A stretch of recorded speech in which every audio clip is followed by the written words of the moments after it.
Gandang umaga sa inyong lahat. Ayan, almusal tayo. Actually, my almusal is already 12:30.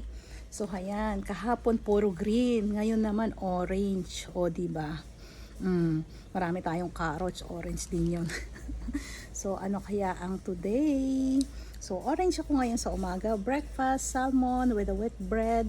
At ayan po, ang ating strawberry. Ayan, at ang coffee, syempre, hindi mawawala. Kape. Pero, protein, di ba? Ang kape ko iba. So, may protein ang aking coffee. Ayan, yung nakasale.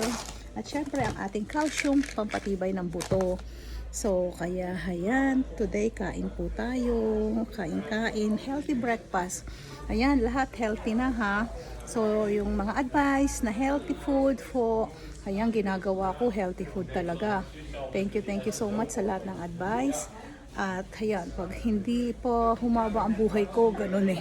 Ibig sabihin na talaga nun, kinukuha na ako ni Lord. Pag hindi pa humaba ang buhay ko sa sakripisyong healthy food. Talagang healthy food po tayo. At itong pandesal, ito muna, itatabi-tabi ko muna to. Picture na lang yung kaharap ko. Kasi bawal. So, ayan, eto bawal po. Kaya heto lang ako, bibili ng wheat bread with salmon. O, kain tayo.